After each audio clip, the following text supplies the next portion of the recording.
You're not going to live to your 100. Stop planning for it in your financial retirement planning schemes. It's just not going to happen. Anecdotally, I guarantee we all know somebody who says, I know somebody, my grandma. I get it. It's not going to be you. The vast majority of us. And I'm going to prove it to you now because it's just so stupid. Rick Edelman, various people, we're going to live to 120. Where's the evidence? And I'm going to share with you the evidence that they cite. Just so dumb.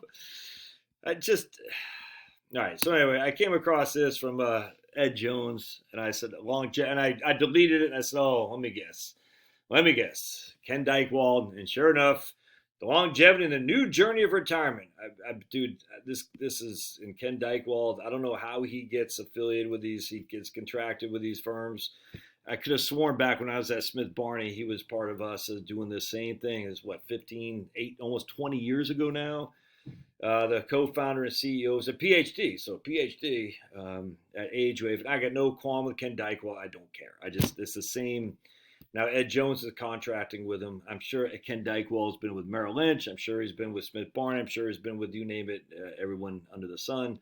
It's kind of like Mitch Anthony. I like Mitch Anthony. And probably like Ken Dykewald, but it's the same regurgitation of stuff. Now, I'm not sure about Mitch Anthony if he's saying the same thing with life expectancies, but it's so trite and boring. The new retirementality is what Mitch Anthony calls it. The new journey of retirement. So boring. And so anyway, the problem is, I'm going to show you right here. I came down here, I saw this right out the gate. Over half of Americans born today may live till they're 100. I said, well, that's interesting. I saw the bullet point right there, the note there. It's called, you know what I'm saying, the notation. By one estimate, over half of American children born today will live to celebrate their 100th birthday. So I said, okay, where are we getting that from? So I looked at the footnotes, and I said, okay, here's a Lancet article from the Lancet. Okay. Oh, wait, Dateline 2009. What? That was 13 years ago. But it's okay. Let's look it up from the Lancet. Because Ken obviously hasn't upped his game here relative to the stuff he's regurgitating. I'm not saying he's a bad guy. I'm not saying there's nothing negative on Ken. It's the same stuff we've been talking about for 15 years, and I'm just going to show you why it's just freaking silly. I'll prove it to you. All right, so here we go. So this is the article from the Lancet. Now, Lancet has a lot of issues in terms of his own legitimacy, but they're the best scientific journal there is. Yeah. Uh-huh. Keep believing that. Don't stop believing. All right, so right out of the front of the abstract, I didn't even have to get the article. I just saw the abstract right here. If the pace of increase in life expectancy in developed countries over the past 2 centuries continues throughout the next century, the 21st century, most babies born since 2000 in the developed world, essentially, will celebrate their 100th birthdays. Do you see the key operative word here? If the pace in increased life expectancies of the developed world over the past 200 centuries. Isn't that interesting? Because that's a big if, and it's not happening. I'm going to show you why. So let's go to Society of Actuaries. I've used this 1,000 times a Sunday, and I'm going to use it again and again and again because it's so 20th century U.S. mortality by gender. Right? I don't even care about that so much right here. This is male. It's fine. You can do male, female. It doesn't matter. We're just going to use male because it came out first. How dare I? Notice. Oops, 1 second. And I'm going to graph this for you in my own spreadsheet. Age of death in 1900, and we're going to see here, we got 3 life expectancies. At birth, at 40, at 65. All right? Look at that. Let's go. Look at that birth. Woo, watch how it changes. Whoa, whoa, whoa, whoa, whoa, whoa. Look at that change. Look at that. Look at that. Look at that. If that keeps going, look at that. Do you see that? So let's go again. I just want you to show you something here. We're going to watch at birth because that's where it gets important. I'm sure I could actually do this. Let's see. I bet I could do it. 1 sec. I think it lets me do it as a slideshow. So just watch that right there. That right there. That's at birth. All right. We're going to go down. Whoa. See how it's changing to the right? Do you see that? Pretty interesting, huh? Pretty cool. All right. So now let's go down to watch right here. So this is the life expectancy increases at birth. Here's the life expectancy increases at the age of 40, going back to 1900. So watch this middle one right there. You ready? Watch. Watch. 1, 2, 3. Not much, not much, not much, not much of a change. Yeah, a little bit. Not much, not much. All right. Interesting, huh? So now let's go back to age 65. This one right here. Just watch it. Keep your eye on that. You ready? Watch. Go, go, go, go, go, go, go, go, go, go, go. Not much. All right, so I just want to go to the front. We're just going to tell you what this means. All right, let's see here.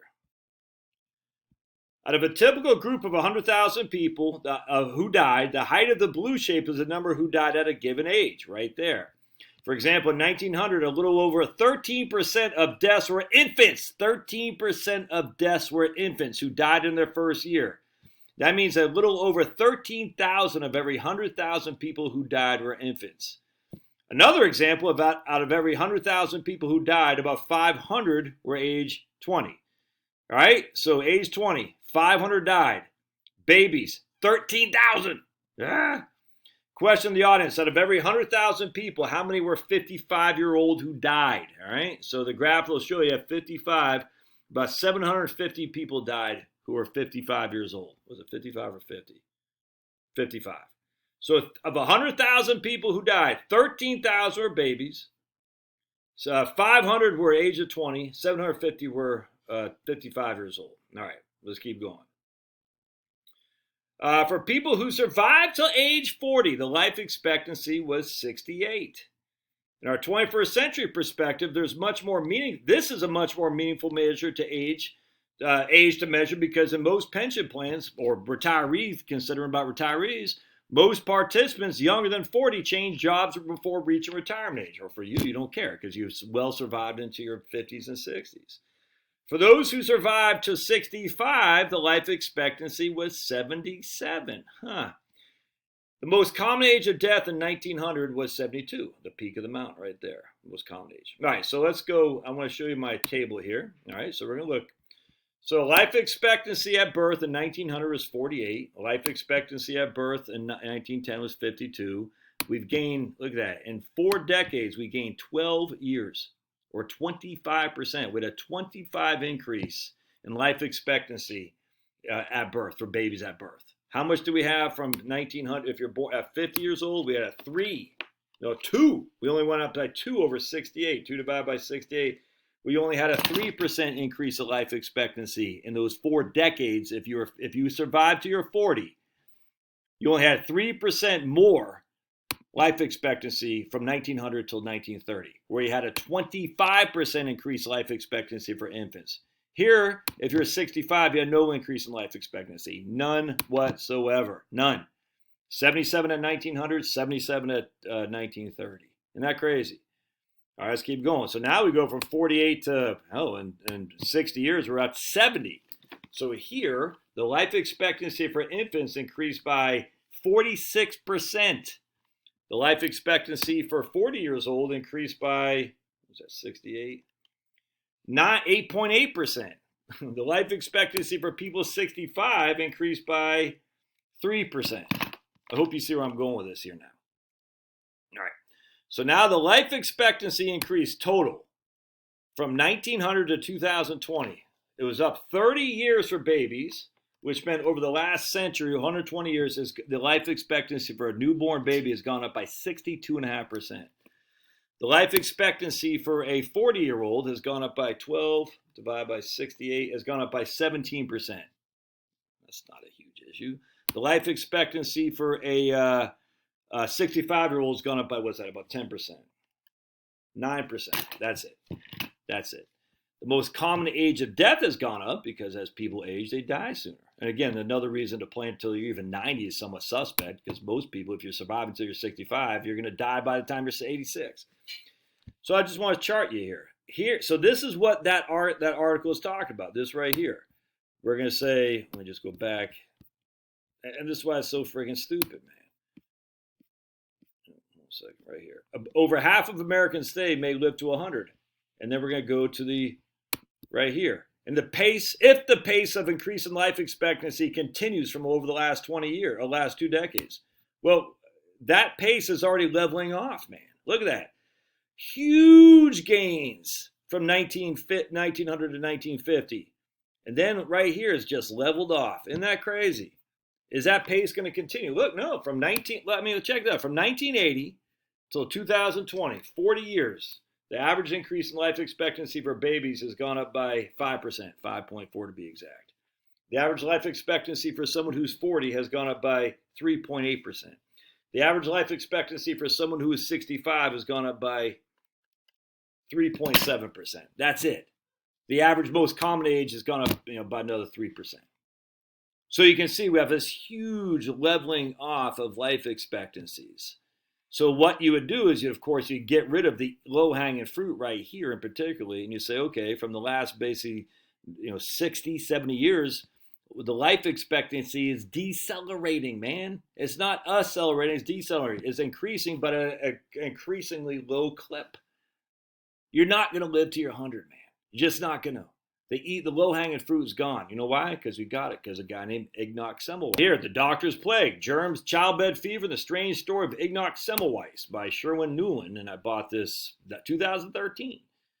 Such a great book. Yes, sadly, most people won't read it because they're just going to listen to diatribes from a guy with a PhD. And again, I'm not here to bash that guy. I'm just here to say, come on, man. Can we use some reality? We see a decreasing or decelerating life expectancy. You're not living to your 100. It's not happening. Anyone who can see this can see through just the basic numbers. And there's just so many people in financial, they just can't. It drives me crazy. All right. Buy that book from Ignaz Semmelweis. It'll blow your mind. And then you'll never trust the science again. And neither should you. All right, we'll see you guys. Love to your thoughts.